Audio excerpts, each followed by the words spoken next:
강의할 수 있도록 도와주신 것 감사합니다. 우리 학우들이 다 함께 나와서 함께 또 하나님 말씀을 배우고 역사를 배우고 또 우리가 하나님을 섬기고 교회를 섬기는데 배운 것들이 다 힘이 되게 하시고 또 소망이 되도록 역사해 주옵소서. 예수님 이름으로 기도하옵나이다. 아멘.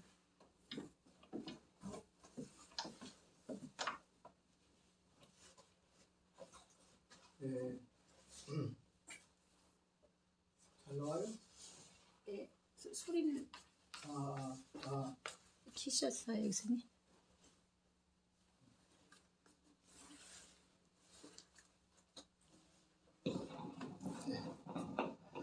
자, 지금 이제 그 전번에 2강을 좀 덜 했어요. 그래서 2강에 6페이지 할 차례입니다. 6페이지 저서만 전하고 행적이 전해지지 않는 자들 여기까지 여기서부터 할 차례입니다.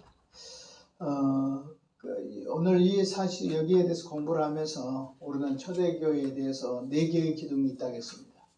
제일 처음 노마 제국이 있고 두 번째는 박해가 있고 그 다음에 세 번째는 교부가 있고 네 번째는 이단이 있다고 이렇게 했어요. 그래서 지금까지 저희들은 이제 로마 제국도 했고 그 다음에 박해도 했습니다.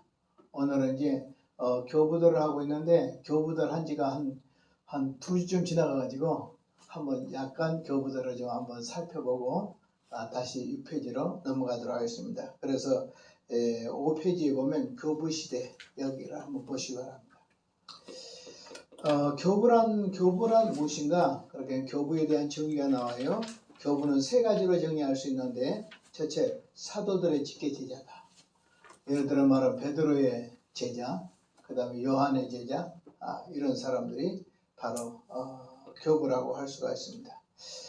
그래서 이제 사도의 제자들로부터 시작해서 동방 교부들은 8세기까지 해가지고 다맥색 요한 8세기에 그러니까 로마 제국이 동로마 서로마로 나눠서 나눌 때 교회도 그렇게 나눠져 가지고 동로마 제국에서 교부들이 사도들의 제자들로부터 시작해서 언제까지냐 그러면 8세기에 다맥색 요한까지 다맥색 사람 요한까지가 이제 동방의 교부들이라고 합니다. 서로마 제국에는 언제까지가 기냐 그러면 6세기까지입니다. 6세기까지. 그래서 동방교회로서는 8세기까지, 그 다음 서방교회로서는 6세기까지 예수님의 제자들로부터 시작해서 그때까지가 교부들이라고 교부시대라고 이렇게 말합니다. 그래서 이제 교부들은 보면 정의할 때 첫째 사도의 직계 제자들, 그 다음에 교리적으로 정통성을 가진 자들. 그래서 교리적 정통성이 없으면 교부가 될 수가 없습니다.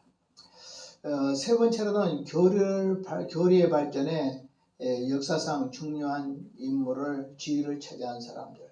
그리고 삼일체론이라든지 그렇지 않으면 뭐 그리스도의 선제론이라든지 그래서 이제 초대교회의 그리스도의 인성이나 신성이나 이럴 때 공헌을 한 자들 이렇게 생각할 수가 있겠습니다. 그래서 교부란 정의는 3가지다. 첫째, 사도들의 직계 제자들로부터 시작해서 동방교회에서는 8세기까지 다맥색 요한까지다. 서방교회는 6세기까지다. 이렇게 생각하면 되고 교리적인 정통성을 가져야 되고 교리 발전에 공헌을 한 자들이 된다. 이렇게 말했습니다. 교부는 그러면 어떻게 몇 가지로 구분할 수 있냐? 그러면 4가지로 구분할 수 있어요. 제일 먼저 속사도의 교부 시대입니다. 속사도 교부.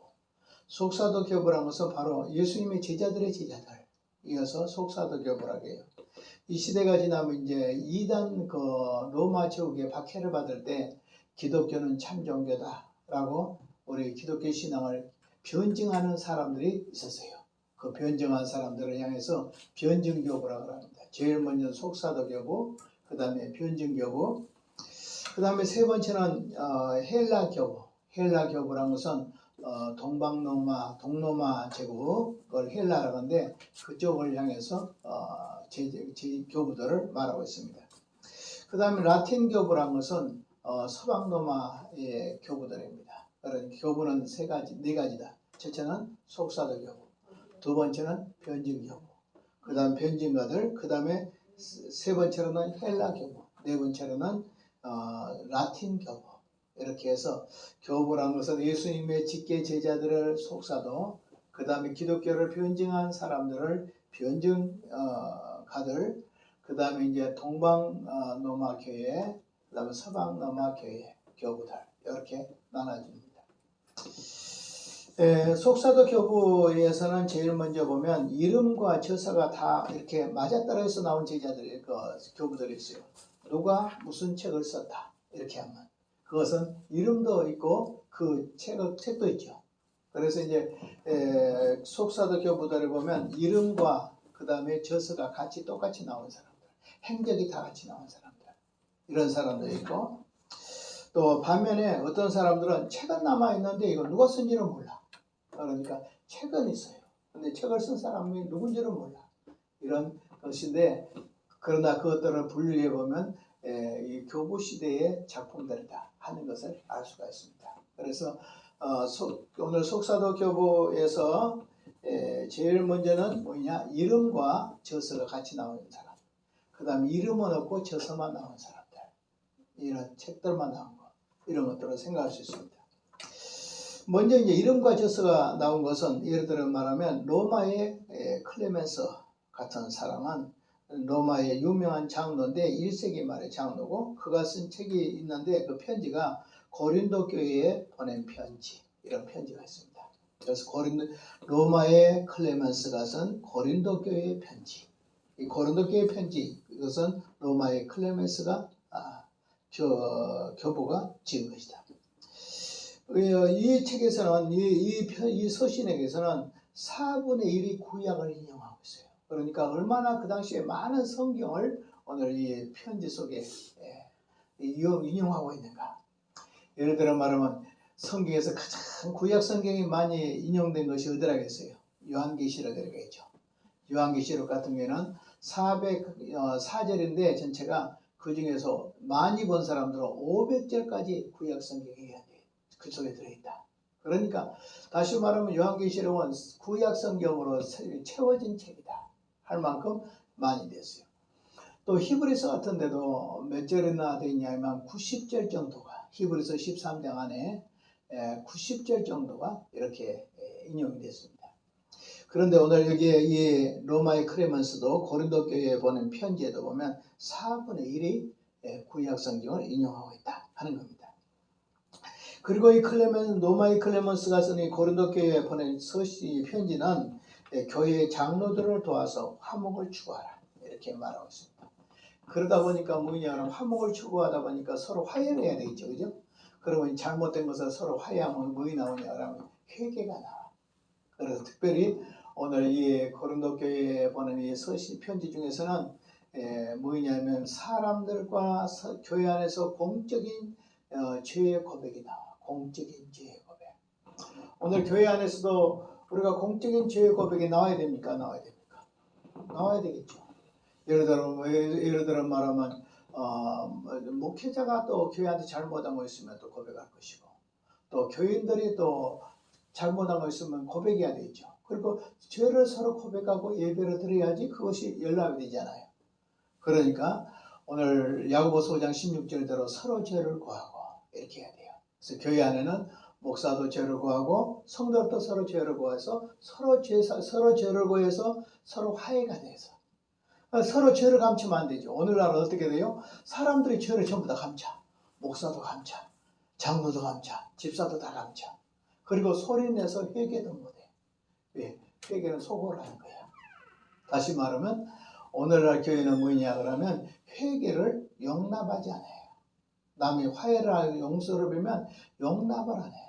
그러니까 오히려 회개를 하면 그것을 건수로 잡아가지고 교회를 시끄럽게 해버리고 비인격적으로 되고 정죄를 하고, 그러니까 교회가 마음 놓고 회개 못해요. 오늘 목사들 세계에서도 우리가 목사 속에서도 어떤 개인적인 것은 회개할 수 있겠지만 공적인 거 회개 못하잖아요. 못해요. 장로님들도 잘못한 거 있으면 공적으로 회개해야 되잖아요. 못해요. 다만 어느 정도까지만 이제 되냐 그러면 교회의 어떤 치리 중에 있는 사람들이, 치리받는 사람들이 그 죄를 이제 그 죄를 용서해주고 그 다음에 해벌을 하는 과정에서 죄를 회개하는 거. 공적으로 어떤 사람 치리를 받았어. 어떤 목사가 노예에서 치리를 받았어. 장로는 이제 교회에서 치리를 받고 당에서 치리받죠. 당의 소속이니까 당에서 치리했어요. 그러면 그것을 어떤 해벌 과정에서 죄를 회개하는 그런 회개들은 해. 그러니까 그거를 해결을 안 하면 예를 들면 해벌이 안 돼. 그리고 때로는 복직도 안 돼. 그렇기 때문에 그런 건 하지만은 진짜 우리가 사소한 죄까지, 때로는 내가 교회 안에 피해를 준 그런 죄까지, 이러한 죄를 우리가 교회 안에서 서로 회개 못하고 사는 것은 비극이에요. 그런데 여기 고린도 교회에 보낸 편지는 오늘 교회 장로들을 도와서 서로 화목해라. 함으로 말미암아 교회 안에, 고린도 교회 안에 서로 죄를 회개하고 화목해야 된다 하는 사실들이 나와 있습니다. 특별히 고린도 교회는 부활에 대해서 이렇게 말하고 있죠. 우리가 고린도 교회가 왜 부활에 대해서 말할까요?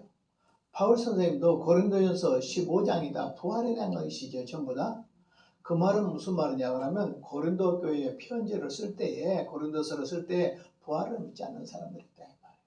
그래서 바울이 여러 가지 내용으로 가지고 고린도 전서를 쓰지만은 그 중에서 가장 뺄 수 없는 것이 그리스도의 부활에 대해서 말하면서, 그리스도의 부활은 그걸로 끝난 것이 아니라 우리들의 부활과 연결된다. 그래서 예수님만 부활한 것이 아니라 예수님을 믿는 사람도 부활한다. 이런 사실을 언급하고 있습니다. 그래서 오늘 이 노마이 크레먼스가 쓴 고린도 교회에 보낸 편지는 구약 성경을 4분의 1 정도 인용하고 있고, 또 교회 안의 장로들과 교인들이 서로 화목해라 해서 회개를, 공적인 회개를 말하고 있고, 그 다음에 부활에 대해서 이렇게 강조를 하고 있고, 그 다음에 감독과 집사의 그 선거를 조심해라. 오늘 선거를 조심해라는 건 무슨 말이겠어요? 교회의 직분자들을 뽑을 때 참으로 자격이 될 만한 사람을 뽑아야 되잖아요. 오늘날도 가장 문제가 된 것은 뭐냐면, 오늘 교회에서 직분자로 세우지 말아야 될 사람들을 세워가지고 교회가 시끄럽게 되는 경우도 많이 있잖아요. 가만히 바라보면 저분은 장로님 되면 안 돼. 그런데 그분 들어가서 예를 들어 헌금을 많이 낸다든지 그러면 가서 장로로 세워요. 그러면 장로를 세워놨을 때 모든 교회의 직분들은, 그것이 바로 목사든지, 그것이 바로 집사든지, 안수집사든지, 권사든지, 장로든지 간에 교회를 세우기 위하여 직분자들이 있어야 돼요. 그런데 교회를 직분자로 세워놨더니 교회를 세운 것이 아니라 교회를 허물어 버리는 그런 경우들이 많이 있죠. 그래서 오늘 특별히 고린도 교회에 보낸 이 편지 중에서는 감독이나 집사의 선거를 할 때 합당한 사람들을 세워야 된다 이렇게 말하고 있습니다. 그러면서 고린도 교회에 보낸 이 편지에서 클레멘스가 말하기를 서로 사랑해라 이렇게 말하고 있어요. 다시 말하면 오늘 이 고린도 교회 그 편지의 내용은 4분의 1이 바로 구약 성경 인용, 두 번째는 교회의 장로, 그런 교회의 목회자들과 성도들 사이에 화목해야 된다. 그 다음에 부활에 대한 사실, 예수님만 부활한 것이 아니라 우리들도 부활한다. 그리고 교회 안에 감독이나 집사를 할 때 선거를 조심해라. 잘 인물들을 고려해서 오늘 교회 직분자를 세워야지, 교회 직분자를 통하여 교회가 세워지지, 직분자를 통해서 교회가 흐려지면 안 되지 않느냐. 그래서 우리는 다 교회를 세우는 자가 되어야 되는 줄 믿습니다. 교회를 세워야 된다 하는 거예요. 또 서로 사랑해라 이렇게 말하고 있습니다. 그러면서 오늘 이 노마이 크레먼스는 이 고린도 교회에 보낸 편지만 있는 것이 아니라 제2서신이라고 해가지고 설교집이 나와 있습니다. 그래서 2세기 후반에 타인의 필적이 이렇게 들어있는데 설교집도 있다 하는 겁니다. 그래서 노마이 크레먼스는 고린도 교회에 보낸 편지라는 이 글도 있고, 그 다음에 그의 설교집도 나옵니다 하는 겁니다. 두 번째는 이제 살펴볼 수 있는 사람은 속사도 교부 중에서 이그나티우스입니다. 그래서 이그나티우스라는 이분은 어떤 분이냐면 안디옥 교회의 감독으로 로마에 끌려가서 맹수에 발휘돼서 순교했습니다. 그러니까 대단하죠. 고려 안디옥 교회의 감독이다. 로마에 끌려가서 로마 맹수들의 발휘돼서 순교했다. 저서는 뭐냐? 로마로 순교하러 로마로 향하여 호송하는 중에서 7통의 편지를 써요. 그러니까 안디옥에서 잡혀가 가지고 로마에까지 끌려가면서 그가 편지를 써요. 끌려가면서 순교자의 자리로 형장으로 끌려가면서 그는 7통의 편지를 써요. 거기서 이제 서문화에서 쓴 것으로 되어 있는데 그 내용들이 뭐냐 그러면 에베소인, 그 다음에 마그네시아인, 세 번째는 트라레스인, 네 번째는 로마인에게 드로아에서 쓴 거, 이렇게 해가지고 있습니다. 빌라델피아인 서문화인 폴리갑에게 세상에서 교회의 통일을 주장하면서 이분이 말하기를 우주적 교회를 주장했어요. 이그나티우스가 아주 중요한 건 뭐냐면 교회 안에서 우주적 교회를 주장했다. 우리가 생각할 때는 교회는 지역마다 여러 교회가 많이 있죠. 여러 교회가 있는데 그 다음에 이 교회들을 다 합하면 그것이 뭐냐 하나의 교회가 된다. 뭐 여기 무슨 교회 있는데 그것이 다 뭐냐면 따로 분리되어 있는 것처럼 보이지만 큰 덩어리는 하나다. 그것이 뭐냐? 우주적 교회다. 그래서 우주적 교회라는 것은요, 어떤 면에서 지금이라는 이 땅 속에, 지금이라는 이 세상 속에 각 지역마다 있는 교회들은 지교회들이 되고, 그 다음에 지교회들을 전부 다 모아놓고 이단이 아닌 이상, 교파를 초월해서 모든 교회는 하나의 교회다. 그것이 바로 우주적 교회다. 이렇게 말할 수도 있습니다. 그것은 이제 공간적으로 설명할 때 그렇습니다. 그런데 시간적으로 설명할 때는 어느 정도냐? 그러면 맨 처음 교회부터 주님의 재림 때까지 모든 교회들이 하나의 교회고, 공간적으로는 오늘 이 지상에 흩어져 있는 모든 교회들이 오늘이라는 시간 속에서 모든 교회들이 흩어져 있는 교회들을 싹 모아놓은 것, 그것이 바로 공간적으로는 우주교회고, 시간적으로는 맨 처음 교회에서 마지막 교회까지 오늘 이것을 하나로 묶어놓으면 그것이 우주적 교회다. 그리고 그 밑에 지교회들이 있다. 그러면 예를 들어 말하면 우리 교회는 지교회예요. 그리고 그 다음에 모든 교회를 다 합해놓으면 그게 뭐예요? 우주적 교회다. 이렇게 되어 있습니다. 그 다음에 이제 보면 또 이 사람은 순교자의 영광이라, 또 감독의 권위, 이런 것들을 매우 주장하고 있습니다.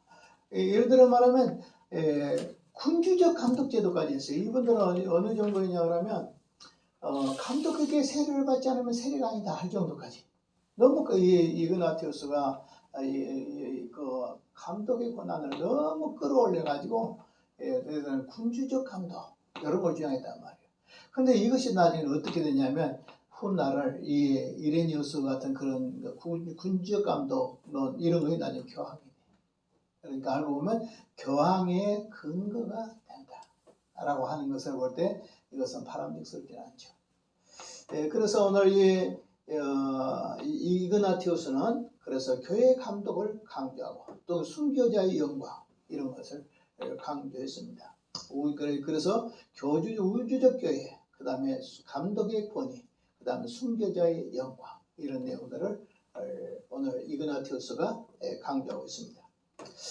그 다음에 세 번째로는 이제 로마의 크레멘스, 그 다음에 이그나티우스, 그 다음에 폴리갑을 생각할 수 있어요. 폴리갑도 속사도인데 사도 요한의 제자입니다. 사도 요한의 제자 폴리갑은.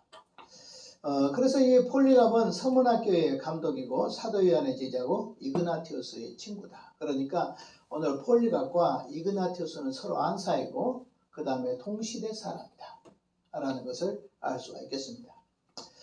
이 폴리갑은 빌립보 교회에 보낸 서신이라는 문헌이 있습니다. 빌립보 교회가 이그나티우스에 대한 친절을 칭찬함을 알 수 있습니다. 여기서 빌립보 교회가 이그나티우스를 이그나티우스에 대한 그 친절을 칭찬한 것을 알 수가 있고, 그 다음에 바울 서신, 그 다음에 요한 서신, 베드로서를 인용해 가지고 교회의 치리자들의 높고 낮은 것을 분별하는 것을 말하고 있습니다. 그래서 교회의 치리자들의 높고 낮은 분별이 오늘 여기에서 두면 안 된다, 이렇게 말했습니다. 이그나티우스는 교회의 감독의 권위를 이렇게 끌어올렸지만은 그는 감독의 권위보다도 교회 자체를 이렇게 말하고 있습니다. 폴리갑은 철 폴리갑은 155년경에 이렇게 순교했고, 교인들을 권면하고 피신하다가 붙잡혀갔는데, 농장에 그 하인이 심한 고문 끝에 이제 이렇게 발설을 해버려가지고, 이 폴리갑이 이렇게 결국 교인 집에서 권면하다가 피신하다가 농장 주인의 하인의 그 고문으로 말미암아 발설해서 잡혔습니다. 피할 수도 있었어요. 그러나 그는 이제 자기가 잡혔을 때 되면 사람들은 도망간다든지 피할 것인데, 폴리갑은 도망가지도 피하지도 않고 뭐라고 말하냐면 하나님의 뜻이 이루어질 것이다. 내가 이렇게 잡혀도 하나님의 뜻이, 순교해도 하나님의 뜻이, 내가 살아도 하나님의 뜻이. 그러니까 하나님의 뜻을 따른 사람이 가장 강해. 오늘은 이 사람의 생각을 따라가면 안 되면 안 되잖아요. 돼야 되잖아요. 그러나 하나님의 뜻을 따른 사람은 이것이 돼도 하나님의 뜻, 안 돼도 하나님의 뜻. 그러니까 하나님의 뜻을 따른 것이 가장 바른 거예요. 그리고 하나님의 뜻을 따라가는 것이 가장 바른 길을 가는 것이고, 하나님의 뜻을 따라 사는 사람이 가장 강한 사람이 될 수 있어요. 우리는 항상 주님의 뜻이 이루어지도록 기도하시 바랍니다. 주기도문에 하나님의 뜻이 얼마나 이루어지도록 기도해야겠어요? 하나님의 뜻이 하늘에서 이루어진 것처럼 땅에서도 이루어집니다 라고 했으니까, 오늘 나로 통하여, 오늘 공부하는 여러분들을 통하여, 또 여러분들이 교회를 세울 때든지 교회를 섬길 때든지 다 하나님의 뜻대로 되길 바랍니다. 아멘. 여러분들은 하나님 여기에 보내진 것도 하나님 뜻이 있단 말이에요. 또 신학교를 세운 것도 하나님 뜻이 있단 말이에요. 아멘. 지금 이 시간에 여러분들에게 이렇게 가르칠 수 있는 것도 하나님 뜻이 있단 말이에요. 그러니까 하나님의 뜻이 이루어지도록 항상 기도해야 돼요. 하나님 나로 통하여, 교회를 통하여, 우리 신학교를 통하여, 모든 사람들을 통하여 하나님의 뜻이 이루어지게 해주십시오. 얼마나 이루어져야 될까요? 하늘에서 이루어진 것처럼 땅에서도 이루어지게 주옵소서. 이렇게 해야 될 줄로 믿습니다. 그래서 그는 잡혀가는 속에서도 피하지도 아니하면서 하나님의 뜻이 이루어질 것이라고 했고, 기품으로 포졸들을 영접했고 대접하고, 또 1시간 동안 기도도 허락받다니요. 폴리갑이 잡혀가면서 이렇게 자기를 잡으러 오니까 어서 오시라고, 다른 도망갈 건데 당당히 나와서 어서 오시라고 영접도 하고, 또 이 포졸들 와서 배고프니까 대접도 하고, 또 이 포졸들에게 대접만 한 게 아니라 또 1시간 동안 나 기도도 하고 기도해야 되겠다. 그러니까 하도 잘해주니까 포졸들도 그럼 당신이 기도한다고 나 1시간 동안 기도하고 가야 되겠다고. 그러니까 1시간 동안 기도하고 바깥에서 기다리고 안에 기도하도록 기다려주고. 그러니까 하나님의 뜻을 따른 사람은 가장 당당해져 버려. 무서운 것이 없어. 걱정도 없어. 하나님 뜻대로 산 사람이 제일 강한 사람이고, 그 다음에 두려움도 없고 무섭지도 않냐고, 무엇이든지 다 받아들여버려. 하는 죽음조차도 받아들여버려. 그러니까 우리도 하나님의 뜻을 따라 사는 우리가 되어야 될 줄 믿습니다. 불안해할 필요도 없어. 하나님 뜻대로 산 사람은 불안해하지도 않아요. 내가 어떻게 될 것인가 막 그것도 불안. 그것도 하나님의 뜻입니다. 이거 돼도 하나님의 뜻, 안 돼도 하나님의 뜻, 모든 것을 하나님의 뜻에 따라서 산다. 오늘 폴리갑 같은 사람이 그런 사람이 아닌가 이렇게 싶습니다. 또 그 총독이 이제 그가 죽을 때에 그 나이가 많았으니까 86살이나 돼서 이제 그 사형장에 끌려가서 이제 죽게 되는데, 이 86살 된 사람이 순교하고 고문당하고 이런 거 생각하니까 너무 안쓰러우니까 총독이 말하기를 그냥 한 번만 좀 부인해라. 그러면 당신도 나이 많고 그런데 우리가 당신을 죽여야 될 이유가 뭐 있겠냐? 이렇게 해서 오히려 살려주려고 그렇게 또 했다 그래요. 그래서 총독이 말하기를 그리스도를 저주하면 살아남는다. 그때 폴리갑이 말하기를 내가 86년 동안 그리스도의 종이었다. 그리스도는 나를 나쁜 길로 인도하지 않았다. 나를 구해주신 왕에게 어떻게 내가 욕할 수 있겠는가? 그러니까 무슨 말이었다요? 목사님 늘 이라죠. 86년 동안 나를 부인하지 않는 하나님과 주님을 위해 내가 어찌 주님을 부인하겠냐? 주님이 나를 부인하지 않으셨는데 내가 어떻게 주님을 부인하겠느냐? 이렇게 이야기했다 그래요. 그럴 때 총독은 말하기를 나는 너를 화형시키겠다. 그러니까 화형 불로 태워주겠다. 폴리갑이 말하기를 당신이 두려워하는 불은 오래 탔기 때문에 곧 꺼진다. 아무리 당신이 오늘 불로 태운다 그러면 이거 두렵게 느꼈지만 불은 타면 꺼지지 않냐. 이거 꺼져버릴 것이다. 당신이 저에 대해서 알지 못하는 불이 있다. 나에게는 알지 못하는 불이 있어. 그것은 뭐냐면 다가올 정의에 대한 불과 영원한 죄악의 불, 또 하나님을 섬기지 않는 사람들을 위해서 보류된 불이 있다. 왜 망설이겠는가? 당신이 원하는 대로 행하라. 이렇게 했어요. 불을 세 가지로 말했어요. 하나는 뭐냐면 제일 먼저 불은 꺼진다. 오래 타면 꺼진다. 그 다음에 또 말하기를 당신이 모르는 불이 있다. 그 불은 첫째는 무엇이냐? 정의의 불이다. 정의의 불. 두 번째는 뭐냐? 죄악의 불이다. 죄악의 불. 세 번째는 뭐냐? 오늘 하나님을 섬기지 않는 사람을 위해서 보류된 불이 있다. 그런데 왜 망설이겠는가? 자기는 당신이 말한 그런 불이 아니야. 나는 물리적인 불이 아니야. 내 속에는 정의의 불이 있다. 또 어떤 면에서 그 마음속에 정의의 불이라는 것은 성령의 불이겠죠. 내 마음속에는 성령의 불이 있다. 이런 의미로 생각해 볼 수가 있겠습니다. 그래서 이제 그 불을 붙였다 그래요. 불을 붙였는데 사방에 벽이 되어 타질 않았다 그래요. 불을 붙였는데 안 탔어요. 형리가 그 소도로 작은 칼로 찔러서 죽이고 그 다음에 불에 태웠다 그래요. 그러니까 불로 태워서 안 태워지니까 칼로 찔러서 죽이고 다시 불에 태웠다고 이렇게 말하고 있습니다. 그래서 이 폴리갑의 이야기는 목사님들이 많이 이야기해요. 그 하나는 하나님의 뜻을 따르겠다는 것. 그리고 나니까 얼마나 담대하냐. 자기를 잡으러 온 사람들을 영접을 하고 대접도 하고 또 내가 잡혀가면서 내가 기도할 시간 달라. 그러니까 기도할 시간도 또 1시간 줘서 또 기도하고. 그리고 끌려가서 총독은 그를 향하여 나이 많은데 어떻게 당신이 그 견뎌내겠냐. 그러니까 그리스도를 부인해라. 그러면 살려주겠다. 그러니까 86년 동안 나를 부인하지 않은 그리스도를 어떻게 내가 부인할 것이냐. 그리고 결국 화형에 당해서 죽었다. 이 사람이 바로 사도 요한의 제자다. 라고 하는 겁니다. 그래서 이제 첫 번째는 로마의 크레멘스, 두 번째는 이그나티우스, 세 번째는 폴리갑을 살펴봤습니다. 그 다음에 네 번째는 이제 그 이름도 있고 저자도 있는 네 번째 교부로는 파피아스입니다. 파피아스는 별로 사람들이 많이 모르고 있지만 여기에서는 히에라볼리 사람이고 히에라볼리의 교회 감독이고 그 다음에 150년경에 버가모에서 순교했고 사도 요한의 제자라고 합니다. 그러니까 알고 보면 폴리갑이나 파피아스나 바로 사도 요한의 동등한 서로 알고 있는 그런 제자로 이렇게 생각이 되죠.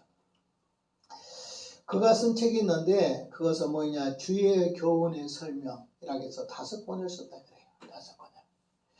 5권을. 그러면서 오늘 여기서 보면 사도와 사도의 제자들에게서 들은 것을 기록했다. 그러니까 그가 요한 사도가 말한 것이라든지 설교한 것이라든지 가르쳐준 것들을 다 이렇게 기록을 했다. 기록으로 남겼다. 또 사도의 제자들이 말한 것도 이렇게 다 기록해서 남겼다. 그러니까 아주 좋은 어떤 문헌적인 자료가 되겠죠. 연구하는. 그 다음에 특별히 이 파피아스는 뭐냐 천년왕국에 대한 확신이 가지고 있다. 그러니까 매우 중요합니다. 우리가 천년왕국은 이제 네 가지 설이 있잖아요. 하나는 무천년설 있고, 무천년설은 천년왕국이 따로 없다. 예수님의 초림부터 예수님의 그 초림부터 재림 때까지 기간이 따로 천년왕국이다. 천년왕국이 없고 그것이 이다. 상징적으로 말해요.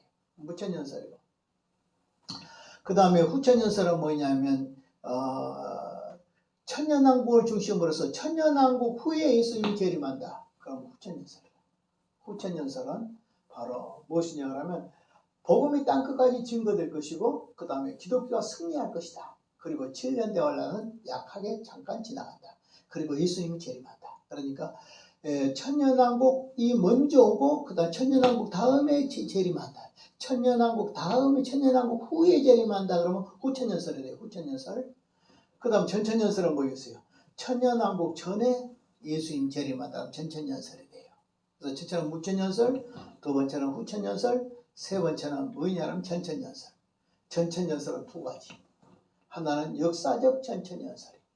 역사적 전천년설은 예수님이 제자들로부터 시작해서 지금까지 믿고 있는 설인데, 오늘 역사적 전천년설은 우리 장로교회 현재 원래 우리 개혁주의 교회는 무천년설인데 우리 한국의 장로교는 역사적 전천년설입니다. 그 역사적 전천년설을 가져온 이유는 왜 그러냐 하면 박윤선 박사나 박영영 박사가 1930년대에 미국에서 유학하고 하란에서 유학하고 돌아오면서 그들이 개혁주의 교회를 교리를 다 가져왔지만 종말론에 대해서는 무천년설을 반대하고 역사적 전천년설이 더 합당하다. 그래서 역사적 전천년설을 가져왔어요. 그리고 실제적으로도 지금도 역사적 전천년설주의자들이 신학자들 중에서 제가 어떤 책에 보니까 한 60% 정도 신학자들이 역사적 전천년설을 따른다 그래요. 그 다음에 이제 마지막에 세대주의 전천년설이 있는데, 세대주의 전천년설은 존 답이라는 사람이 1860년대, 그래 얼마 안 됐죠. 그러니까 100몇 년, 200년도 안 됐죠. 그때에 바로 영국의 프리머스 형제단이라는 그 교회에서 계셨던 분인데, 이분이 성경을 7세대로 나눴어요. 그래가지고 구약의 5세대, 신약의 2세대, 그래서 전부 7세대로 나왔는데, 잘못된 점이 왜 잘못된, 받아들일 수 없는 점이 왜 잘못되냐 하면 이 세대주의는 세대마다 구원의 방법이 틀려. 근데 실제 성경은 안 그렇잖아요. 구약에는 오실 예수님으로, 신약에도 오신 예수님으로, 예수님을 통하여 구원받는 것이 구약이나 신약이나 동일한데, 이 사람들은 구약의 5세대 가운데 그 세대마다 구원의 방법이 틀리면, 예를 들어 모세 때는 율법 시대니까 율법으로, 뭐 어떤 데 양심은 양심 시대로, 뭐 그 다음에 이렇게 된다 그러면 그건 잘못됐잖아요. 그래서 우리가 받아들일 수 없다. 우리 그 역사적 전천년설하고 많이 비슷한 점이 많이 있어요. 많이 있음에도 불구하고 이걸 받아들일 수 없어요. 그리고 이제 세대주의자들은 받아들일 수 없는 건 뭐냐면, 예수님이 오신 이유가 택한 백성들을 구원하러 오셨다. 이것이 우리 바른설인데, 그 사람들은 유대인들을 구원하러 예수님이 오셨다. 이렇게 말해요. 그럼 예수님이 유대인들을 구원하러 온 것이 아니잖아요. 그 유대인들이라고 다 구원받는 거 아니잖아요. 구약시대도 보면 예수님을 오실 예수로 믿는 사람들만 구원받을 거잖아요. 오늘 신약시대도 예수님을 믿고 있는 사람으로 구원을 받지 유대인들을 구원하는 건 아니잖아요. 그런데 이 사람들은 보통 문자적으로 많이 해석을 하니까, 아들을 낳으니 이름을 예수라 해라. 이는 자기 백성을 죄에서 구원할 자심이라. 그러면 자기 백성 할 때는 유대인 민족 이렇게 한해버리니까 결국 유대인의 구원을 위해서 예수님이 오셨다. 이러니까 받아들일 수 없어요. 또 세대주의를 받아들일 수 없는 것은 왜 받아들일 수 없냐 하면 구약교회를 인정 안 해요. 구약교회를. 신약교회만 인정해요. 구약교회를 인정하지 않으니까 받아들일 수가 없어요. 그래서 그 외에도 여러 가지가 있지만 오늘 여기에 천년왕국은 4가지 설이 있다. 4가지 설이 있는데, 특별히 이 파피아스라는 사람은, 다시 말하면 사도 요한의 제자, 그러면 이 사도 요한의 제자 때부터 벌써 천년왕국설을 가지고 있었다. 그 천년왕국설이 무슨 설이냐? 그러니까 무천년설도 아니고 후천년설도 아니고 세대주의 전천년설도 아니고 뭐냐면 지금 역사적 전천년설.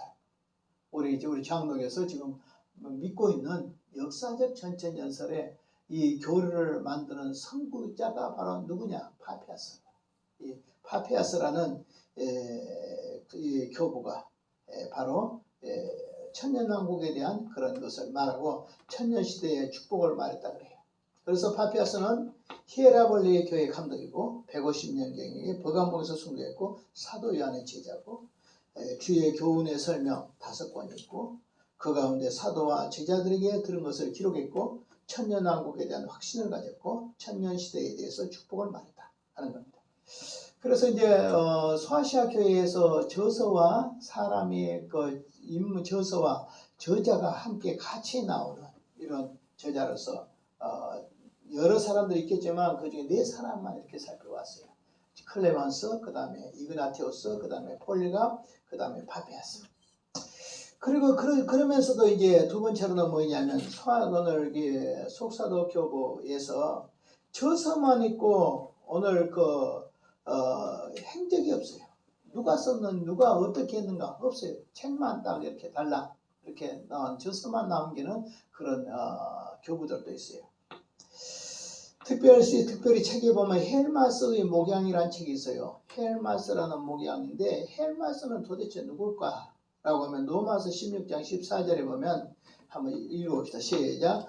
아순크리도와 블레곤과 헤메와 바드로바와 허마와 및 그들과 함께 있는 형제들에게 문안하라. 이렇게 할 때 이 헬마스는 누굴까? 라고 하면 후세 사람들이 추측을 하기를 아마 로마서 16장 14절에 나타난 허마라는 사람이 기록한 것이 아닐까 이렇게 생각하는 것이 생각이 유추고 정확하게 내가 딱 이 사람이다 이렇게 할 수는 없어요. 그래서 다음한 책 이름이 뭐예요? 헬마스의 목양 이런 뜻입니다. 이 책에는 주로 보면 뭐 기록되냐면 허마와 그들과 함께 있는 형제들을 문안하라 이렇게 돼 있고 그 다음에 이 내용이 철로 역정하고 비슷하다. 철로 역정 내용 자체가. 그 다음에 특별히 믿음으로 이신두고 예수를 믿음으로 의롭다함을 받는다. 이것보다는 우리 성도들의 생활, 계명의 율법적인 생활 이런 것들이 주로 기록되어 있다. 그러니까 칭의교로는 분명하게 나오지 않고 도리어 어떻게 인간의 행위에 대해서 이렇게 율법의 행위에 대해서 이렇게 이야기하고 있고. 그 다음에 이제 보면 이제 두 번째로는 바나바서라고 있어요.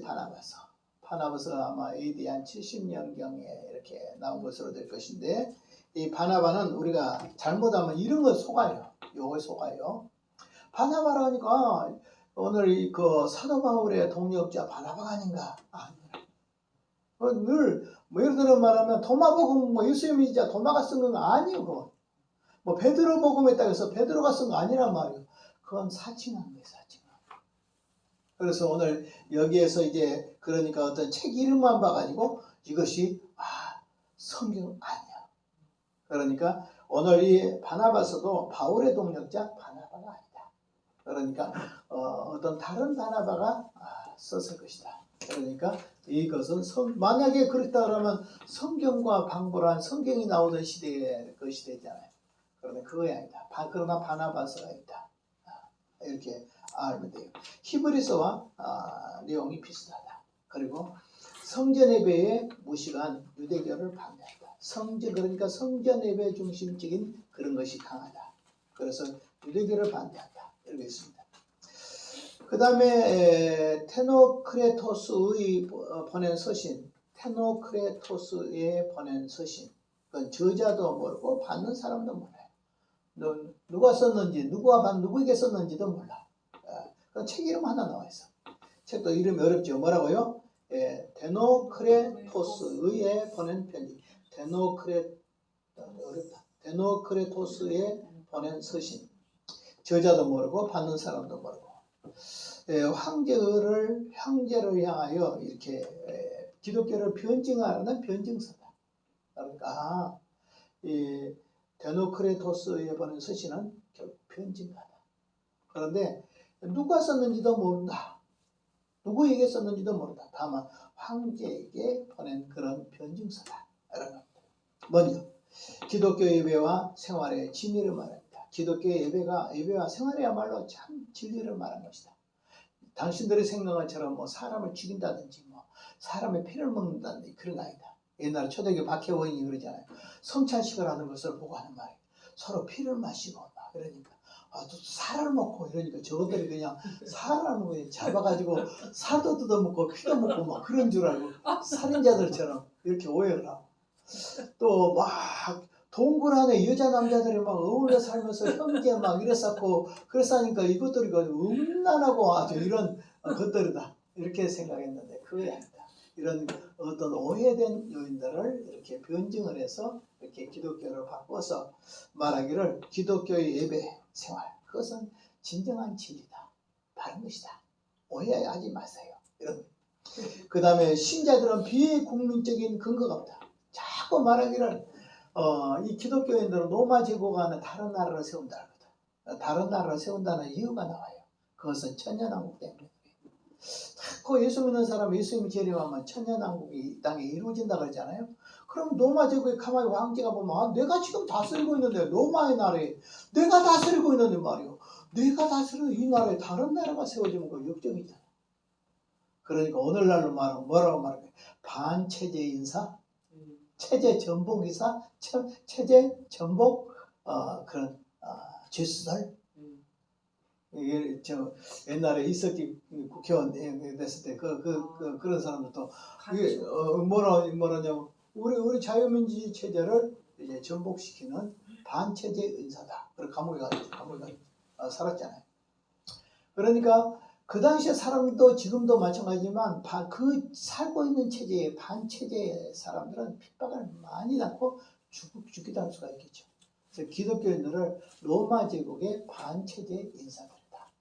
이렇게 했는데 오늘 여기에 데노크레토스에 보낸 서신은 뭐라고 말하냐면 기독교인은 그렇게 반체제 인사 아니야. 로마시의 비국민적인 그런 생활을 하지 않아요.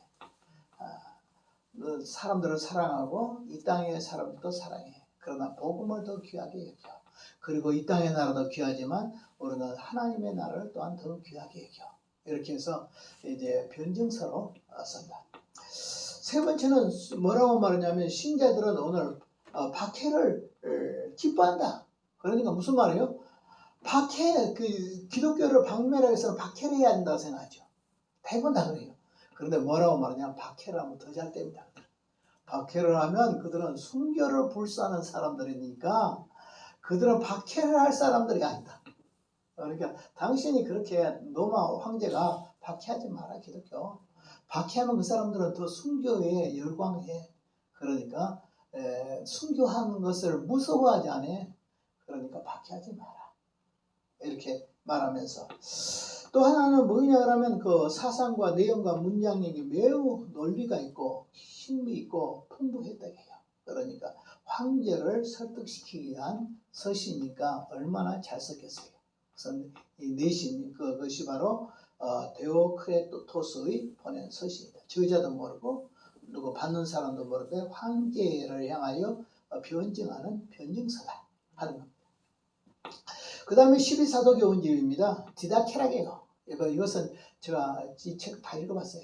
디다케라는 것은 두꺼운 책이 아니죠. 조그마한 책인데 여러분 보면 그 당시에 속사도 교보나 이런데 그렇지 않으면 디다케라는 책이 있어요. 얇프예요. 디다케 한번 사가지고 읽어보면 성경 말고도 이런 것들이 그 당시에 있구나. 그러니까 그 당시에 어떤 교회의 상황들을 잘 설명했어요. 이 12사도 교훈지 디다케는 교인의 생활과 습관을 쭉 설명해요. 그리고 세례를 받고자 하는 자의 거기에 실제 교훈을 기록했어요. 세례를 받을 때는 어떻게 해야 되는가. 그런데 그 가운데 제가 보니까 이런 것도 있더라고요. 거짓 선지자들이 너무 많았다. 거짓 선지자들이 또 돌아다니면서 나 선지자야 하고 들어와서 교회 와서 파먹어. 그리고 자기들이 교회를 허물어. 그게 바로 이단자들이잖아요. 그러니까 그 바울 시대도 있었잖아요. 바울이 골로새 교회 골로새의 편지라든지 고린도의 편지라든지 이런 편지에 보면 이단을 경계해라. 거짓 선지자들을 경계해라. 이 거짓 선지자들이 바로 이 사람들이 교회 안에 들어가가지고 첫째는 교회를 떠나지 않고 교회에서 파먹어. 교회 신세를 져. 그래가지고 또 그것만 것이 아니라 내가 계시를 받다 이러면서 그 교회 목회자를 향하여 도전하더라고. 그러니까 결국 바울이 쓰는 편지도 보면 뭐라고 말해? 거짓 선생들이 들어와서 내가 전한 복음을 향해서 허물나간다. 특별히 갈라디아서 보면 뭐라고 하면 내가 전하지 않는 복음을 천사가 전할지라도 저주를 받을지어다. 다른 말로 말하면 다른 복음은 없나니 내가 전한 복음 외에 다른 복음을 전하면 누가 전해도 천사가 전해도 저주를 받을지어다. 이렇게 이야기하고 있단 말이에요. 그러니까 이단이란 것이 요즘에만 있는 것이 아니라 바울 때도 이단들이 많이 있었어요. 그리고 신천지만 들어와가지고 교회 안에 파먹는 거 아니라 바울 때도 교회 안에 남아서 자기들이 참선지자를 사칭하면서 바울이 가르쳐놓은 교리를 부인하게 만들고 그 사람들의 마음을 다 도적질해. 그래서 교회를 허물어버려. 그러니까 바울이 막 이걸 말하니까 마음이 아프니까 서신을 써가지고 보내잖아요. 그 사람들은 맛보지도 말고 상대하지도 말고 그러지만 특별히 골로새서가에 보면 그런 내용이 엄청 많아요. 그러니까 지금이나 똑같다. 지금 교회가 이단이 가득합니다. 그때만 해도 바울이 써놓고 바울이 가르치고 바울이 세워놓은 교회도 허물려고 이렇게 이단들이 판을 쳤다. 그런 내용들을 여기서 알아볼 수 있습니다. 그래서 특별히 이단에 대한 것도 디다케 12사도 교훈집 여기에 보면 이런 것들이 나와 있습니다. 그 다음에 이제 보면은 이제 그래서 지금까지 이렇게 살펴봤어요. 저자와 저서가 다 있는 사람. 그러니까 노마의 클레멘스, 그 다음에 누구죠? 그 다음에 폴리가, 그 다음에 이그나티우스, 그 다음에 파티아스. 이런 사람들은 저자와 저서가 다 같이 있는 사람들. 그 다음에 헬마스의 그 목양이라든지, 그 다음에 베노크레토스에 보낸 서신이라든지 이것은 서신만 있고, 책만 있고, 저서만 있고, 저자가 없어. 이런 것도 있다. 그 다음에 이제 그 12사도 교훈, 이것도 누가 썼는지 몰라요. 12사도가 썼다고 했지만 12사도가 썼겠어요. 그 당시에 여하튼 속사도 교부들이 썼겠죠. 그러나 이단은 아니에요. 바른 거예요. 그 당시 교회의 실태를 잘 다루고 있으니까. 그 다음에 이제 그 네 번째로는 속사도 교부의 신학입니다. 그 속사도들은 어떤 신학을 가질 수가 있었을까 하는 거죠. 첫째로는 뭐냐? 기독론입니다. 기독론이라는 것은 한문으로 그리스도를 기독이라고 하는 거예요. 그러니까 그리스도론 이거예요. 기독론. 그럼 기독론이 뭐야? 기독이라는 말을 우리가 잘 쓰면서도 안 쓴 거예요. 예를 들어 말하면 우리는 무슨 교회? 기독교. 그게 바로 그리스도 교회라는 뜻이거든요. 그런데 우리는 보통 기독교라는 말을 쓰기는 쓰지만은 우리가 기독이라는 말을 잘 안 쓰잖아요. 그러나 오늘 조직신학에서는 보면 기독론 이렇게 나와 있습니다. 기독론 이렇게 나와 있어요. 그리스도론 이런 뜻이죠. 그러면 교부 시대, 오늘 여기에 속사도 시대에 기독론은 어떤 것일까? 무슨 말이냐면 인성은 믿는 신성을 더욱 강조한다. 무슨 말이냐? 인성적보다 신성적을 더 많이 강조하자. 이런 뜻이에요. 왜 인성보다 신성을 많이 강조하냐 그러면 그 당시에는 제일 이해가 안 되는 건 뭐야 이해가 안 되냐면 예수님 어찌 하나님이신데 사람으로 왔나. 그러니까 예수님에 대해서 어떻게 사람으로 오셨는가 아까 이해가 안 돼. 그러니까 뭐라고 말하냐면 결국은 뭐냐 그러면 인성을 주장하면서 신성과 같이 주장하는데 그것은 인성의 예수를 많이 강조하고 신성도 같이 강조했다. 오늘날은 어떻게 되냐 그러면 예수님이 사람이라는 사실을 다 믿어. 근데 뭘 안 믿냐 그러면 예수님이 하나님이라는 사실, 신성을 안 믿는다. 그래서 옛날과 지금이 다른 편이 있다 하는 겁니다. 또 그래서 노마이 클레멘스는 뭐냐면 그리스도는 신의 전엄한 홀이다.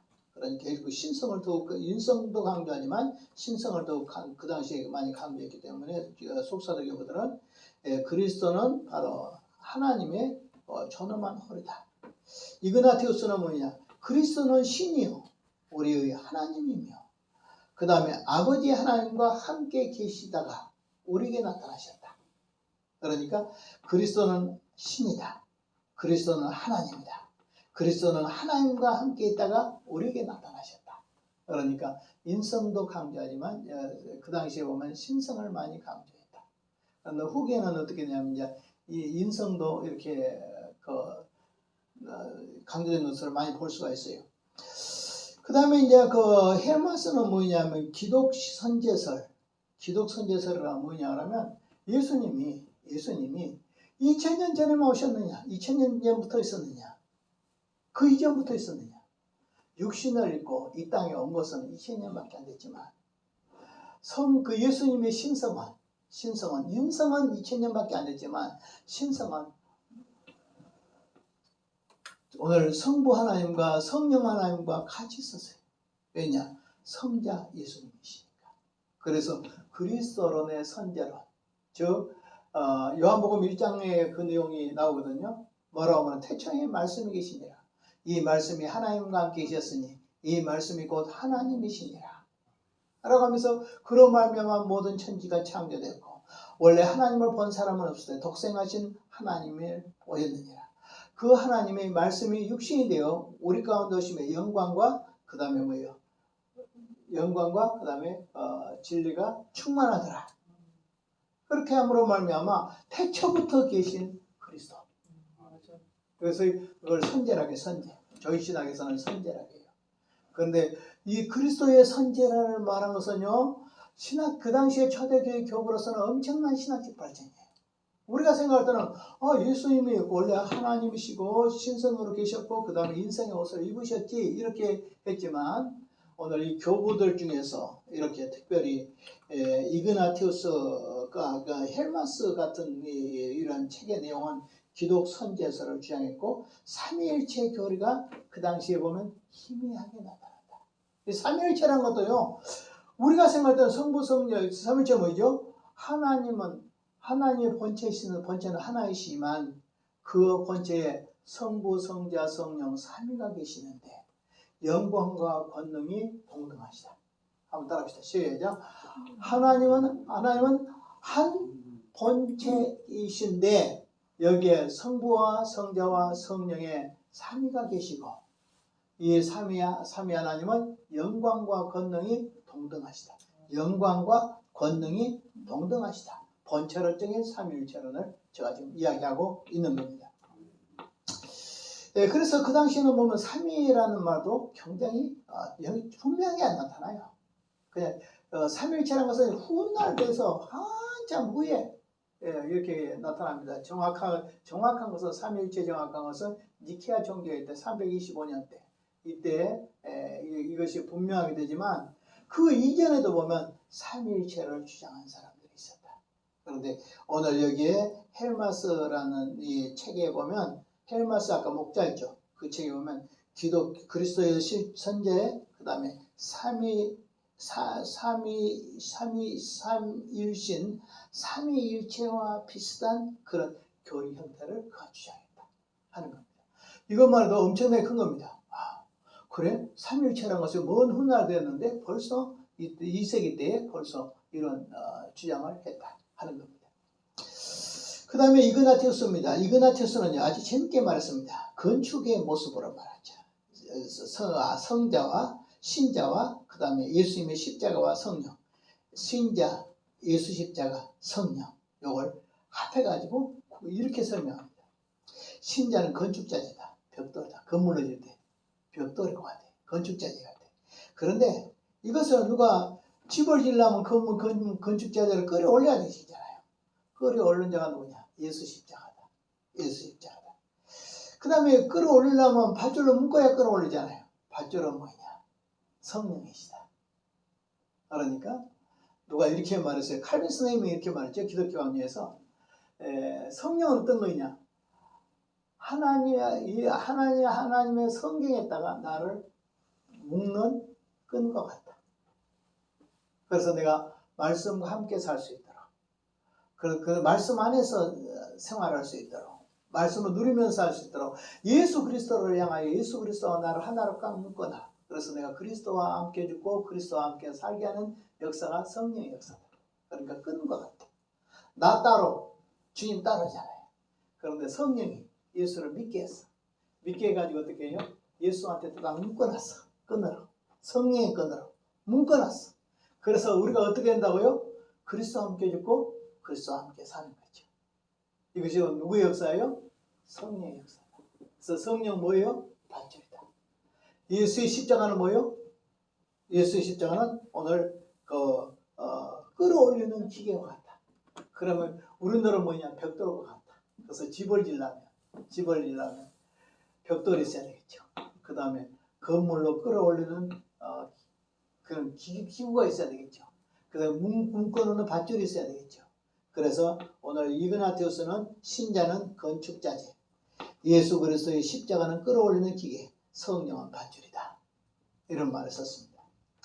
그 다음에 클레멘트는 사도들의 사도들의 임명을 받고, 그 다음에 예수의 부활의 확신을 얻고, 그 다음에 하나님의 말씀 위에서 견고하게 되고, 그 다음에 성령으로 보증을 얻고, 그 다음에 신국의 도래의 기쁨을 들고 나간다. 자, 오늘 클레멘트는 제일 먼저 누구의 임명을 받느냐? 사도의 임명을 받았어.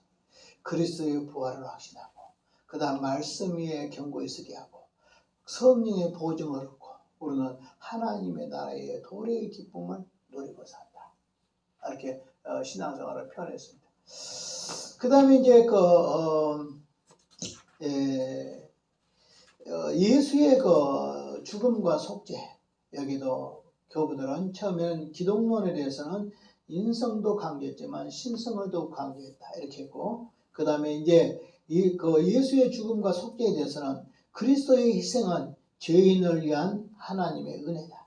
그리스도의 희생은 죄인을 위한 하나님의 은혜. 그건 뭐겠어요?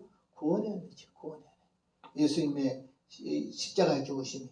그 다음에 신앙과 의에 대해서 말했고, 그 다음에 금요, 경건, 율법을 말하면서 율법의 음수보다도 믿음으로 의롭게 된다.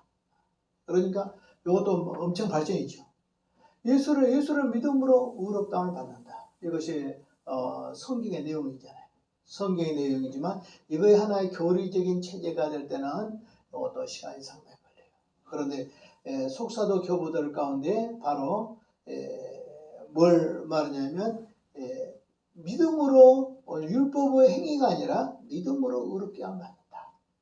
이런 내용을 강조하고 있습니다.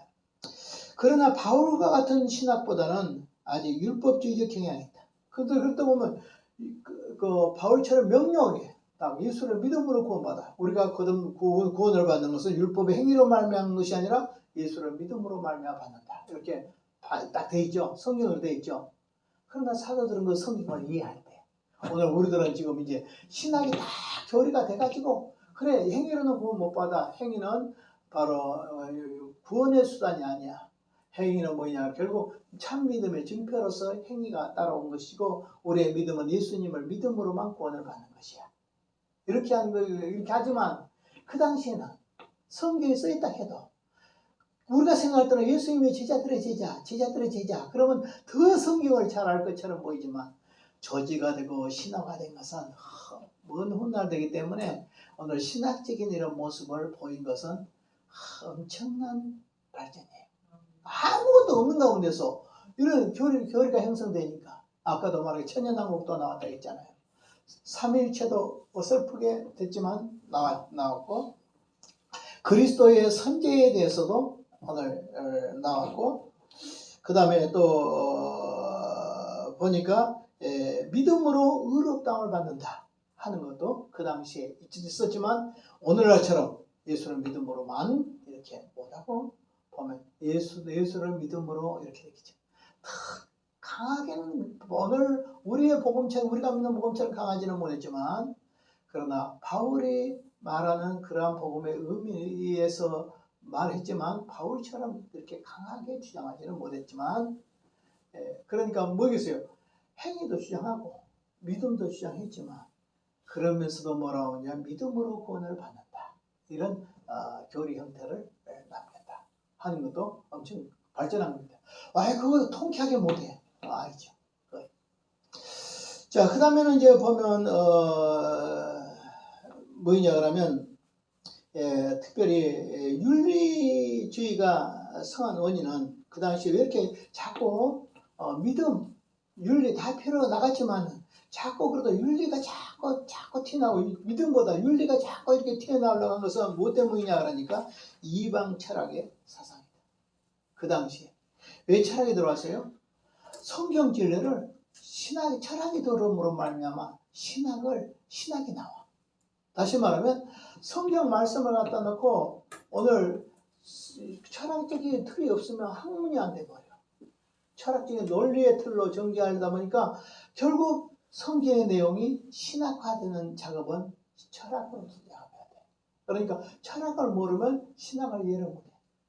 여러분들이 조직신학 같은 거 지금 제가 여러분들 아주 쉽게 이야기한 것은 왜 쉽게 이야기했냐면 조직신학에서 신학의 틀을 껍데기를 벗기고 그 다음에 말씀하고 바로 연결시키니까 그것이 쉽고 그렇지 또 은혜롭고 그렇지 뭐 이 철학자들과 신학자들과 무수한 학서들을 가져오면 머리가 깨져가지고 무슨 말인지 전혀 모르고 또 시험을 치려고 할 때도 시험 든 이유가 뭐냐 그러면 우리 조직신학이라는 것은 가르친 사람도 몰라 배우는 사람도 몰라 그러니까 그래가지고 조직신학 된다고.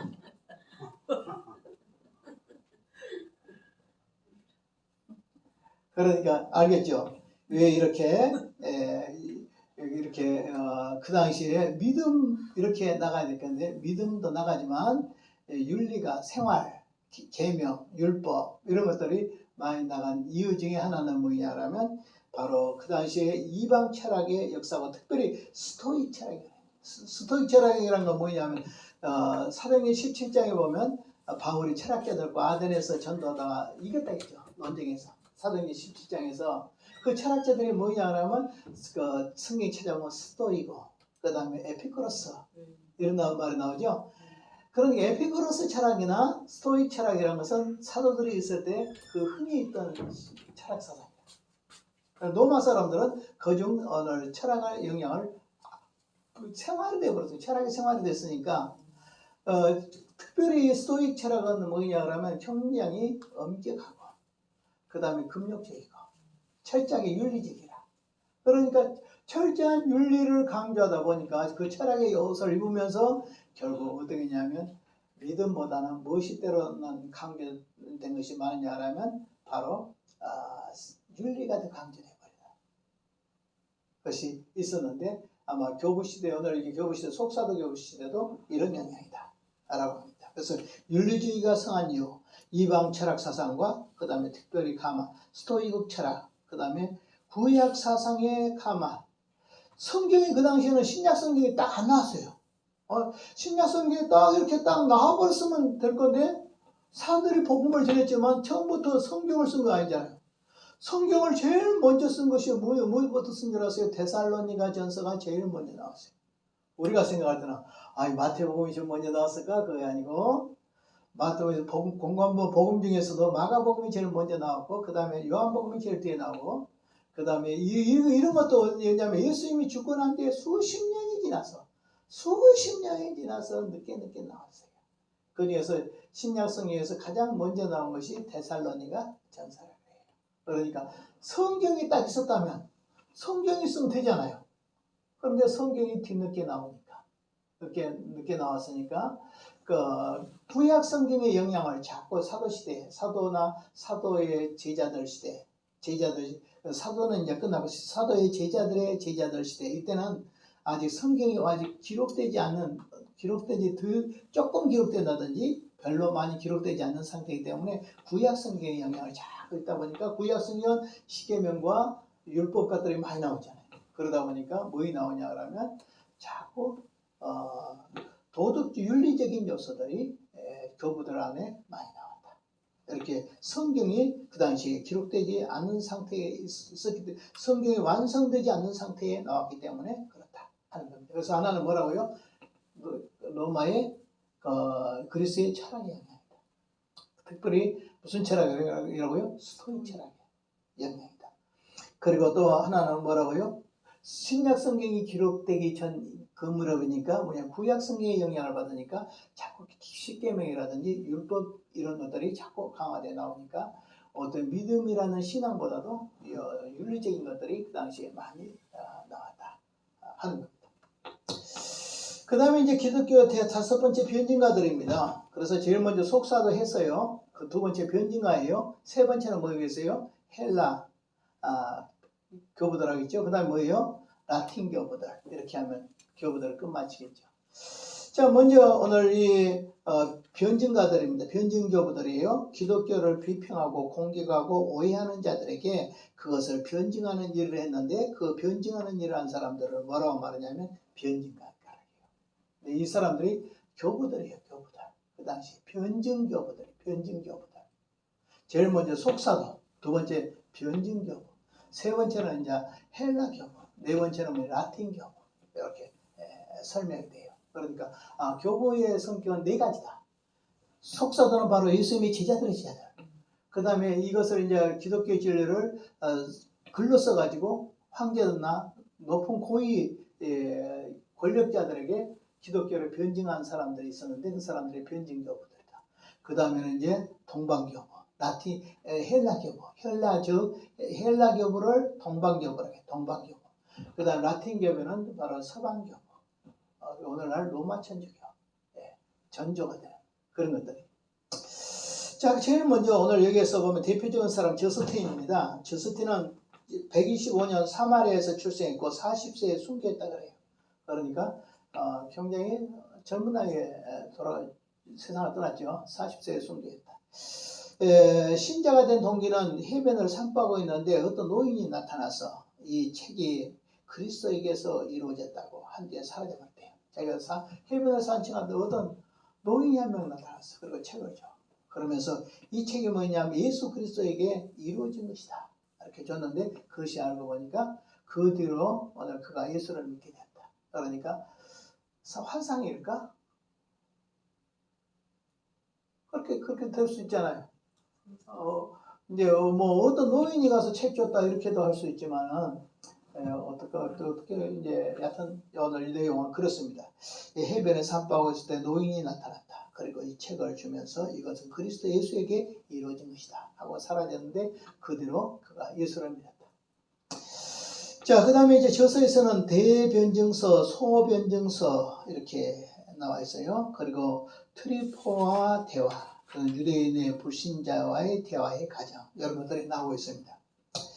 소변증서, 대변증서 그것은 오늘날 말하면 예를 들어 말하면 소결이 대결이 이런 형태예요. 그러니까 내용이 더 많고 풍성하게 변증을 하다 보면 기독교 진리를 변증했을 거잖아요. 그러니까 오늘날 말하면 대변증서는 대결이 문답. 그 다음에 소변증서는 소결이 문답이 아닐까. 루터도 그렇습니다. 루터의 책에도 보면 루터가 나는 항상 세 권의 책을 가져라 그러면 나는 이걸 가지겠다. 이런 말 했어요. 루터가. 하나는 뭐냐 그러면 대결의 문답, 소결의 문답, 그 다음에 또 뭐냐 그러면 에라스무스와 자유의지에 대한 논쟁. 요 세 개. 이걸 자기가 가장 귀한 책이라고 했어요. 루터가 얼마나 많은 책을 쓴지 아세요? 8만 페이지의 책을 썼어요. 8만 페이지면 얼마나 많은 것인지 아세요? 100페이지씩만 해도 몇 권이에요? 80권이에요. 80권. 100페이지의 책을 썼다 해도 80권을 책을 썼고 루터가. 그러니까 루터는 얼마나 종교학자지만 학자예요. 그러면서 목회자였어요. 그리고 여러분들도 공부를 많이 하셔야 되겠어요? 안 하셔야 되겠어요? 그냥 가슴만 뜨거우면 돼. 그러면 안 돼. 가슴만 뜨거워가지고는 안 돼. 오늘은 신학적인 지식도 신학교에서는 이제 뭐냐 겨우 털을 닦는 데 지나잖아. 그리고 신학교 졸업한 뒤에는 계속적으로 공부하고 또 공부하고 자기가 좋은 좋은 책들을 많이 읽으면서 자기가 자기 터를 쌓아가야 돼요. 자, 그래서 오늘 여기서 보면 이 저스틴도 보니까 대변증서가 있고 소변증서가 있다. 이렇게 말하고 있습니다. 그러면서 트리폴리와 대화에서는 유대인 불신자와 더불어서 내용을 다루고 있다. 그 다음에 저스틴 다음으로는 두 번째는 타티아누스. 이런 사람들은 저스틴은 많이 알려졌지만 그 다음에 타티누스라는 사람 별로 우리가 잘 모르죠. 그러나 이제 여러 교회사를 딱 보면 이런 사람들 파피아스 이런 사람들 교부 나왔잖아요. 이런 사람들이 속사되게 보고 이 사람들이 변증교 보고 이 사람들이 동방교보고 헬라교보고 이 사람들이 서방교보 라틴교보다 이 정도까지는 구별이 돼야 돼.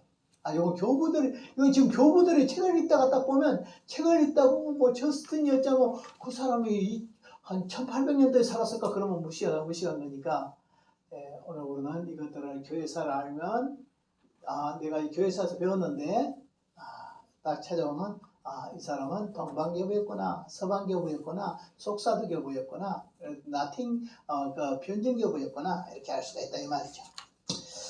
그 다음에 타티아누스라는 사람은 아수리에서 출생했고 저스틴의 제자고 그 다음에 철학자로서 로마에 거주했어요. 타티아누스가. 그러면서 그 저서는 뭐였냐 그러니까 헬라인에 대한 담론이라는 책이 있어요. 헬라인에 대한 담론. 그리고 특별히 헬라의 신화 있잖아요. 우리가 로마 그리스 신화 이런 신화들이 있죠. 그 신화를 반박한 거예요. 성경에 내놓은 신화가 아니야. 예를 들어 말하면 예수님이 동년에 탄생한 거 신화 아니야. 그거 신화 아니야. 그냥 자꾸 사람들이 신화를 하니까 어떻게 봐. 하나님이 사람이 되는데 그 신화잖아. 그런데 어떻게 또 아버지도 없어. 엄마가 혼자 태어났어. 그러니까 더욱 신화잖아. 지금 오늘날도 예수를 놓고 하는 말이 역사적 인물이 아니라는 사람들이 있거든. 그리고 자유주의 신학자들은 뭐라고 말하냐면 그것은 바로 신화적 예수는 역사적 인물이 아니라 신화의 인물이다. 이렇게 경한 사람도 있어. 그러니까 그 당시에도 오늘 기독교를 놓고 비난한 사람들은 봐라. 어떻게 하나님이 사람이 되냐? 그럴 일이 어디가 있어? 근데 그 아버지도 없이 그냥 엄마의 처녀의 몸에서 그냥 성령으로 잉태했대. 그러니까 자치가 전부 다 그러니까 기독교는 그거 아니야. 로마나 그리스의 신화는 그렇게 돼 있지만은 기독교는 신화가 아니라 사실이야. 역사적인 사실이야.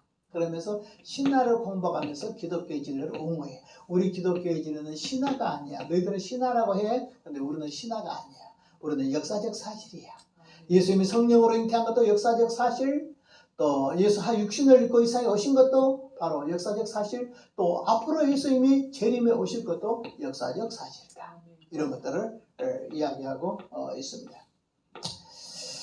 그 다음에 이제 특별히 뭐냐면 그 다음에 디아데살론이라는 그 책이 있는데 디아데살론이라는 것은 사복음서를 종합한 최고 그리스도인의 전입니다. 주님이 말씀하신 것을 사복음서를 이렇게 편집을 해가지고 종합적인 편집을 해서 그리스도의 말씀의 교훈들을 쭉 담아놓은 책들이에요.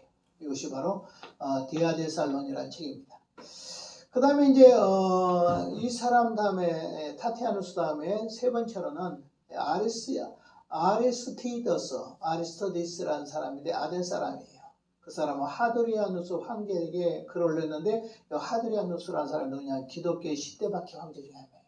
그러니까 그 기독교 10대 박해가 얼마나 했냐 그러면 한 250년 박해를 했어요.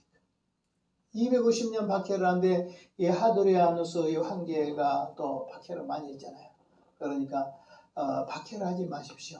기독교는 박해의 대상이 아닙니다. 오히려 보호의 대상입니다. 그리고 믿어야 될 신앙의 대상이지 박해의 대상이 아니라고. 글을 써 올린 사람이 바로 아리스티더스라는 사람입니다. 이 사람도 보면 어디 나와도 누군지도 잘 모르잖아요. 그러나 여러분들은 초대교회 역사를 배운 사람이고 속사도 교부를 배운 사람들이니까 이 사람 보면 누구냐? 변증교부다. 이렇게 알 수 있죠. 그래서 변증교부 몇 명을 지금 이야기를 했습니다. 처음에는 누가 했냐 그러니까 변증교부가 저스틴, 두 번째는 타티아누스, 세 번째로는 뭐냐 그러면 아리스토더스. 아리스토더스는 누구냐? 하드리아누스 황제 때에 기독교로 변증한 사람입니다. 첫째, 하나님이야말로 참신이다 라는 걸 설명해. 하나님은 이런 면에서 참신이야. 그래서 하나님이 참신이다 이렇게 설명하고, 두 번째 이교의 신화를 공부하게. 이교의 신화는 오늘 신화야, 역사적 사실이 아니고 신화야, 꾸며놓은 소설이야. 그러나 기독교는 소설이 아니야, 꾸며놓은 것이 아니야, 하나님의 계시야. 그러니까 꾸며놓은 소실은 사실은 뭐냐면 역사적 사실이 아니니까 비판도 할 수 있고, 그렇지만 하나님의 계시는 어떻게 해야 돼요? 전부 다 믿음의 대상이지. 아멘 하고 믿어야 될 대상이지. 마치 바울이 말한 것처럼 나와 실로 안으로 증거하는 예수는 예람이 되지 아니하고 아니람이 되지 아니하고 예만 되느니라. 그런즉 너희가 아멘하여 하나님께 영광을 돌리지니라. 그러므로 기독교 진리는 무엇이냐 하면, 우리는 뭐 다른 사람들의 신앙이 별 이야기를 다 한다 할지라도 아니다, 역사적 사실이다, 절대 신앙 아니다. 그리고 계시다. 계시니까 그 계시의 내용은 성경은 뭐에 대해요? 믿음의 대상이다. 그러므로 성경의 진리는 어떻게 해야 된다? 우리가 아멘으로 믿어야 된다 라는 사실을 말하고 있습니다. 세 번째로는 뭐냐면 기독교인들의 그 품성을 설명하고 있어요. 기독교인들이 어떤 성품을 가져야 될 것인가, 이런 것들을 설명하고 있습니다. 그래서 이제 아리스티더스라는 변증교본은 참신이 어떤 분인가, 성질, 그 다음에 이교 신화 공격, 그 다음에 기독교인의 품성을 설명한 것이고, 글자를 내가 못 쓰면 품성이 아니라 품성. 그 다음에 콰드라터스라는 사람은 아테네 교회 감독인데 126년경에 그렇고, 그 다음에 하드리아누스에게 이 사람도 이제 변증서로 올렸다고 이렇게. 그러니까 하드리아누스 박해 때 누구도 아리스토티더스도 그렇고, 그 다음에 콰드라터스티스도 바로 동일한 하드리아 황제에게 변증서를 쓴 사람이다. 이렇게 하면 되겠죠. 특별히 뭐라고 말하냐면 이렇게 말하고 있습니다. 예수님께서는 병을 고친 자들의 생존한다. 이 말은 무슨 말이에요? 황제요, 지금도 예수님이 병을 고치셨습니다. 이건 신화가 아니지 진짜잖아요. 그건 누굽니까? 바로 이런 사람들입니다. 예수를 믿고 예수님의 병을 고치는 사람들이 있는데 이런 사람들입니다 하면서 딱 되는 거예요. 그러니까 오늘도 신의 역사라는 것은 큰 역사잖아요. 어떤 면에서 의사도 못 고치, 그 당시 현대의학으로도 못 고친 병들이 많이 있는데, 그 당시에는 뭐 못 고친 병도 너무 많잖아요. 그런데 이 사람은 예수님을 믿고 병을 고침받은 사람입니다. 이런 신뢰들을 하나하나 써가지고 오늘 기독교는 오늘 우리에게 우리를 고쳐준 것은 그 신화나 꾸며낸 얘기 아니라 예수님께서 직접 고쳐준 사람들, 고침받은 사람들이 이렇게 하나하나 신뢰들을 해서 황제에게 편지를 썼다 이 말이에요. 기독교를 보호받으려고. 사실 알고 보면 우리는 누가복음이나 사도행전도 누가가 쓴 서신이잖아요, 편지잖아요. 그것도 알고 보면 뭐냐면 변증서예요. 그것이 누구에게 변증서죠? 제일 먼저 일 변증서가 누가복음이거든요. 누구에게? 그러니까 보면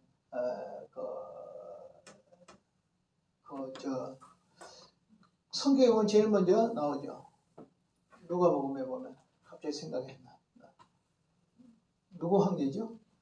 누구죠? 보면 누구에게 보낸 서신 이렇게 됐어요. 사도행전의 1장에도 나와 있고 제일 먼저 누구? 맞아. 데오빌로 각하에게 첫째 서신 변증서 누가복음, 두 번째 변증서 사도행전. 또 기독교 강요도 알고 보면 제일 먼저 기독교 강요도 뭐냐? 변증서예요. 누구냐면 프랑스의 프란시스 왕에게 기독교를, 우리 개신교를 박해하지 말라. 우리 종교개혁을 한 것은 성경으로 돌아가는 운동이지 잘못된 것이 우리가 아니라 저 천주교가 잘못된 것이야. 그러니까 오늘 개신교가 이렇게 해서 종교개혁을 일으키는 이것이야말로 참 진리다. 알아야 된다. 이것이 성경에 맞는 것이고 교부들의 전통에 맞는 것이다 라고 해서 이제 책을 제일 먼저 쓴 거 한 6장으로부터 써가지고 그것이 째면 한 권의 책이 됐었는데 그거 쓰자마자 막 히트를 쳐가지고 그 책이 27살 때 칼빈이 썼는데 막 엄청나게 히트를 쳤어요. 그리고 이것이 막 계속 쓰면서 이제 책을 쓰면서 목회를 하면서 보태져가지고 그것이 얼마나 커져버렸냐고 요만큼 커져버렸어. 그래가지고 예를 들어 1권은 무엇이 되냐 그러면 하나님에 대하여, 2권은 무엇이 되냐면 그리스도에 대하여, 3권은 무엇이 되냐면 구원론, 성령에 대하여, 4권은 뭐냐 교회에 대해서, 교회로 이렇게 해가지고 23년 동안 보태고 그러니까 처음에 째매했던 것이 막 커져서 처음에 6장에서부터 시작한 것이 나중에 80장까지 되어버렸어요. 다 변증서다 이 말이에요. 그러니까 바로 이때야말로 기독교가 박해 중에 있으니까 그 박해 가운데 지성인들 가운데 이렇게 글을 써서 황제에게 때로는 그 통치자들에게 글을 써서 기독교를 보호받으려고 이런 교부들이 있었는데 그들이 누구냐? 바로 변증 교부들이다. 제일 먼저 무슨 교부? 속사도 교부. 두 번째 뭐냐? 변증 교부다. 자, 그 다음에 이제 쭉 보면 이제 보면 다섯 번째는 뭐냐면 아타나고라스라는 사람도 있어요. 여기 기독교에 대한 사명 177년경에 썼어요. 또 부활을 여기에 썼었다. 그래서 기독교에 대한 사명, 즉 부활에 대해서 이렇게 이야기했다. 그 다음에 멜리토는 18종의 서신이 있다 그래요. 그런데 서신의 자세한 것은 여기에 나오진 않았어요. 그가 남긴 것이 18종류의 서신이 있다. 대단한 걸 썼죠. 변증서로서 하나, 둘, 셋, 넷, 18종으로서 변증서를 썼다. 그러니까 상당히 타고난 내용이 있죠. 분량도 상당히 많지 않을까? 이런 겁니다. 근데 그렇게 써놓으면 또 읽는이라고 요즘 읽지도 않을 건데. 자, 그 다음에 이제 보면은 디오필러스라는 사람은 안디옥 교회 감독이고 그 다음에 친구에게 보낸 서신이고 헬라 신화는 기독교로 따를 수 없다. 그러니까 아까 신화하고 또 이게 자꾸 기독교로 신화라고 뭐니까 우리 기독교는 뭐 성령 잉태라든지 신화라고 볼 수 있어요. 그 사람 눈에서 보잖아. 어떻게 하나님이 사람이 되냐? 그리고 잘 시집도 안 가고 어떻게 아이를 낳느냐? 또 하는 말이 어떻게 죽은 사람이 부활하냐? 부활한 것도 더 신기한데 하늘에 어떻게 또 올라가 버렸냐? 하늘에 올라가가지고 하나님 우편보좌에 있다 또 다시 내려온다고 또 재림한다고 하느냐? 이거 전부 다 보면 그냥 알고 보면 인간의 눈에서 볼 때는 다 그냥 사람들이 꾸며놓은 가짜 이야기처럼 이야기하는데 로마이나 그리스의 신화는 사람이 꾸며놓은 그 스토리에 지나지 않지만 기독교는 사실이라고. 이것이 하나님의 계시라고. 인간이 지어낸 것이 아니라고. 이렇게 말을 하는 것이죠. 그 다음에 이제 보면은 변증 정신의 내용입니다. 변증 정신. 첫째, 신자는 세계의 심령인데 세계의 심령이 오늘 육체에 충만하다. 또 그러나 육체가 아니다. 심령이 육체 안에 충만해. 그렇다고 육체는 아니잖아. 상당히 어떤 논리가 상당히 그렇죠. 상당히 어려워요. 이렇게 어려워지는 거예요. 그 다음에 신자는 세계에 퍼졌다. 그러나 세상의 것이 아니다. 세계 다 온 세상 퍼졌어. 그렇다고 세상의 것입니까? 그건 세상에 속하지 않아요. 우리 어떤 성령의 막 역사도 육체 속에 있어. 그러나 육체는 아니야. 세상에 퍼졌어. 그렇다고 세상도 아니야. 이런 논리로 하는 거죠. 그러니까 상당히 놀려야 되는 거죠. 벌써 어떤 진리들을 세상에 기독교가 퍼졌잖아. 그렇다고 기독교의 진리가 세상 것은 아니다. 이렇게 해서 성별 이것은 세상 것은 믿을 수 없지만 기독교는 믿어야 된다. 왜냐하면 세상의 모든 것은 인간의 머리로부터 나온 것이고 인간이 지어낸 것이지만 성경은 하나님이 계시한 것이다. 계시한 성경은 어떻게 되냐? 믿음의 대상이 되지 그것을 가서 향하여 인간이 만드는 이야기로 생각하면 안 된다. 자꾸 이제 이렇게 반복해서 나오고 있습니다. 그 다음에 이제 변증시험 그 다음 보십시오. 세상은 신자들을 미워한다. 세상 사람들은 미워한다. 육은 영을 미워한다. 그건 소멸을 주기 위해서 아니라 육신의 정력대로 사는 것을 금하기 때문이다. 그래서 세상 사람들은 뭐냐, 신자들을 자꾸 미워한다. 근데 육은 영을 미워한다. 그것은 육이 영을 미워하는 것은 손해를 주기 위한 것이 아니라 육신의 정욕대로 살면 안 되기 때문에 오늘 육신대로 사는 거, 육을 미워하는 것이다. 그런데 세상 사람들은 반대로 이렇게 하죠. 그들은 육신적이니까 영적인 것을 미워해. 육신적으로 사는 거 제일 좋거든, 편하거든. 먹고 마시고 즐기고 이런 센스에 사는 거니까. 그런데 뭐 천국을 위해 산다든지 또 성령을 위해 산다든지 이런 거 하니까 영적인 이야기 하거든. 그래서 육신적인 사람들은 영적인 것을 미워해. 그래야 안 그래요? 우리도 육신적으로 나가면 어떻게 되냐면 이 공부한 거 몰라 해. 공부하면 그냥 조금 가르쳐 1시간 하고 그냥 실컷 여기서 먹여지고 재가지고 놀아지고 제일 좋은 것이죠.